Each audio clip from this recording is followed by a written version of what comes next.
Welcome to Coruzant Technologies, home of the Digital Executive Podcast.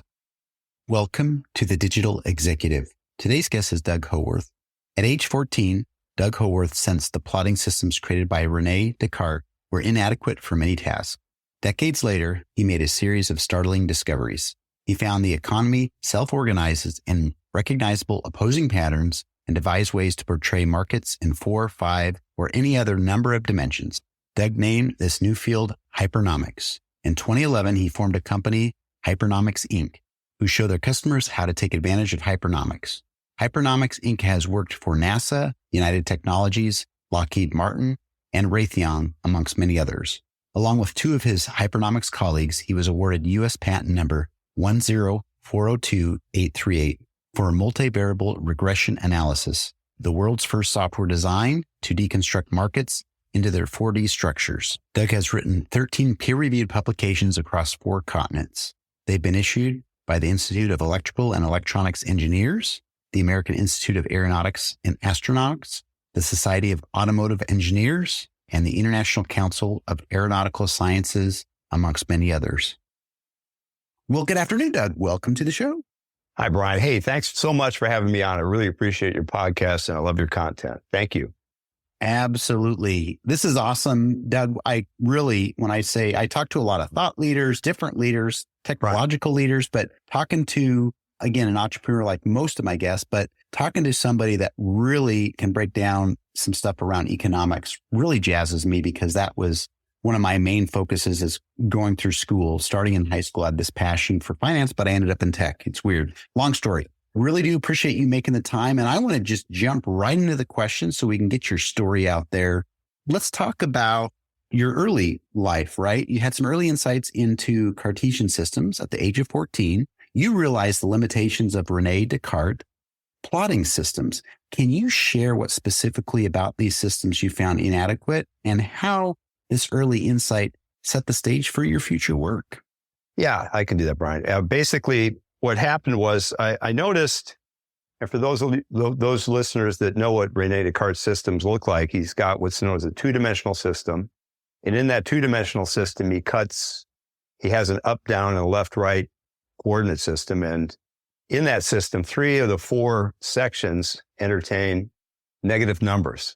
And then in his 3D system, he adds another dimension. So he has left and right, up and down, front and back. In his 3D system, 7 of the 8 regions entertain negative numbers. And I always wondered what it meant to be triple negative. I know what it could mean to be double negative, but I always wondered if we always needed to have all those negative dimensions. And years later, when I was listening to my wife buy a washing machine, I realized that we could get by with a system that had nothing but non-negative coordinate systems. And that's what Hypernomics does. It looks at all the market facets in a new coordinate system exclusively consisting of non-negative dimensions. Thank you. And, looking back at a young age, right? It's a lot of times it's a curiosity that makes us dig a little bit deeper and ask questions. And I can fully see that here in your story. And I appreciate the share and your contribution to society as a whole. So, Doug, jumping in here to the next question, you've created the field of Hypernomics, which analyzes economic patterns in multiple dimensions. Could you explain the foundational principles of Hypernomics and what inspired you to explore economics beyond traditional dimensions? Yeah, Brian, that's pretty easy. Actually, Hypernomics means a field of study existing in more than 3 dimensions. So hyper, one of the definitions is a field of study that it says existing in 3 or more dimensions. That's what hyper means, one of the definitions. And then nomy, N-O-M-Y, means a field of study. So Hypernomics is a field of study that starts in 4 dimensions and goes from there. And I got the idea by watching my wife buy a washing machine. We needed to have a new washer. And so we traipsed through a bunch of stores and we finally found ourselves at a big box appliance store. And we rolled up to the washing machine section. And she says, as she looked at this one machine, she says, I like this machine. It's got more capacity than we have at home. And I thought capacity, dimension 1 versus price. Dimension 2, I said, that's a 2-dimensional problem. And then she said, we don't have many delicate cycles at home. I want more cycles all the way around. And then I thought, cycles, dimension 3 versus price. So she's up to a 3D problem. And we looked at the machine that we examined the machine that we were studying there for a while, and then we moved on to the next one up the line, and it had more of everything. And I said to my wife, "What about this one?" And she said, "Well, it's too expensive. We can't afford it." And I realized that we were part of a global network that was buying this particular washing machine. And as we added a single unit, we were adding something to the quantity element of this. So that would be quantity versus price. So we were part of a system that was examining capacity in one direction, cycles in another, price in another, and quantity in another. So my wife and everybody in the store, I realized, was working a 4D problem in their heads at the same time. And so what I raced back and started to do was to figure out a way to A, plot that, and then B, it turns out over months and months and years, I discovered that not only do all markets work in these 4 dimensions, people have collectively self-aggregate their behaviors in a way in which we can actually predict what the market is going to do based on what it's done. Wow. Again, the story behind this and how you really discovered a way to look at things differently is amazing. And it's interesting, as simple as going out shopping for a washing machine to come across that, that's just awesome to hear that story, because we hear all kinds of unique and crazy stories here on the podcast, but I love it. And I just love how people stumble upon things and then get curious and ask questions. So I appreciate that. And Doug, let's go to the next question. You've authored numerous peer-reviewed publications across 4 continents. Is there a particular paper or topic among these that you feel most proud of, and why? Yeah, probably in my latest publication. It's entitled AD Cost Trades with Entanglement. And so it works out that in Hypernomics, if you take one 4D system and append it to another 4D system, since they share the price axis, it becomes a 7D system. And if you add time to that, it becomes an 8D system. And so in this particular paper, this is never hypothetical, by the way, ladies and gentlemen. These are all dealing with real data points that we maintain that you must find and plot to be able to figure out how markets work. So in this particular scenario, I was looking at business jets and the engines that go into business jets. And I made 2 pretty important discoveries. One was that the market for business jets sets what's known as a couple of demand frontiers. There's an upper demand frontier, which is the price limiting line that people can afford to buy the products that are in it. And they also have an outer demand frontier, which is a saturation point at which they've got too much, they can't afford to absorb any more product. And so it worked out that this one outfit, this is where I had the time in here, this one outfit was proposing to sell 300 supersonic business jets, and 300 of them in 10 years. Well, I worked out what the demand frontier was when they launched. They launched with 20 orders. And when they started, the market could support about 47 of those kind of vehicles. And then 5 years later, when they still had just the 20 orders, the market could have supported 63 orders. And so it was moving in the right direction for them, but not by enough. And so in the paper and also on LinkedIn, I called them out and said that you're not going to make it. Got an angry reply back that said that they just got a bunch of orders in. They didn't mention that they were all options, but it turned out that they ended up going bankrupt 6 months later. So that was the first big discovery. The second big discovery was that I was looking at both the aircraft involved, so that was a 4D problem, and their engines, which is another 4D problem. Again, when you glue them together, you get a 7D problem. And it turned out that in the way in which I modeled it worked out that there was one business aircraft that was up against its demand frontier, and one of the engines that goes into it was also up against its frontier.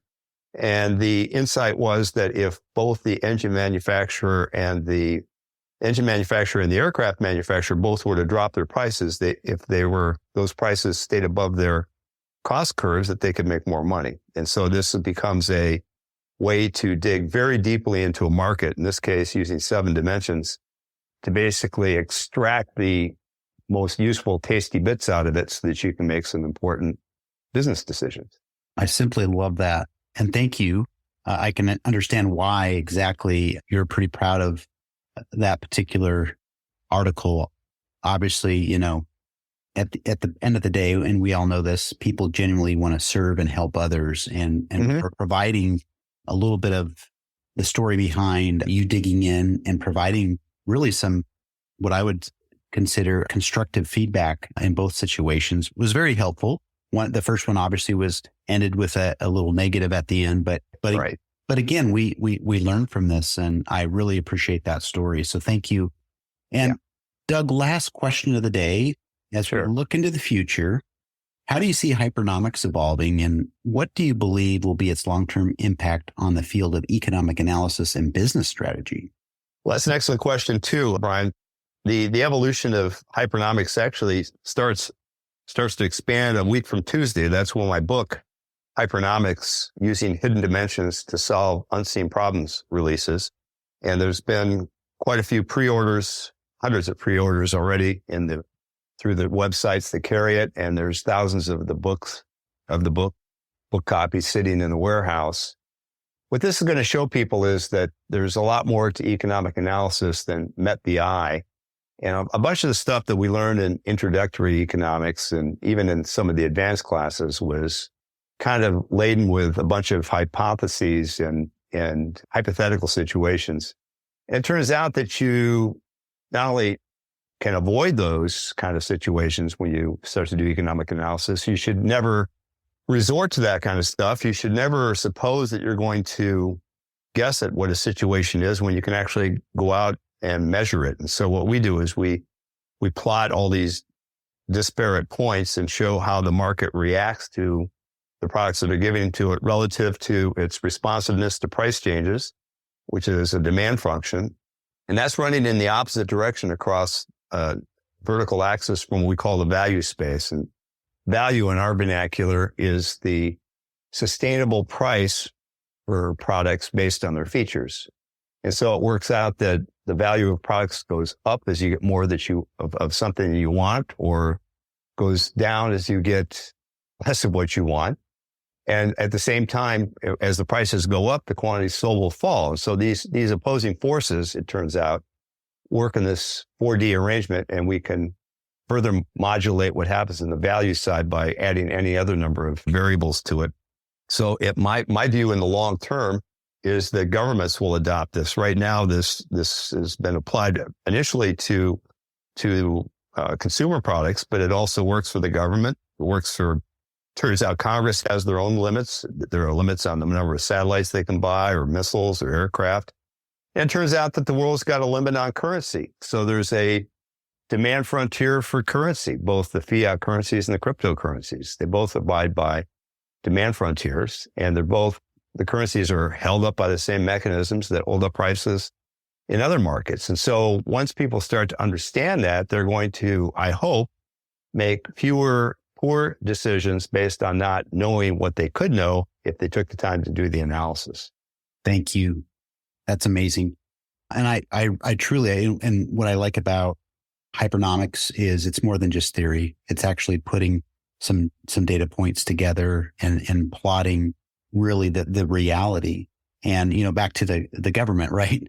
If they would adopt this and start moving in this direction, I think a lot of us will be a lot more optimistic, because today I think a lot of people are a little bit uncertain of what's going to happen with, debt, economy, inflation, all this other stuff. And I'm hoping that Hypernomics is going to play a pivotal role in getting us back to get the ship steered on the right course. So I appreciate the insights on your Hypernomics and how it's going to be in the future. So thank you.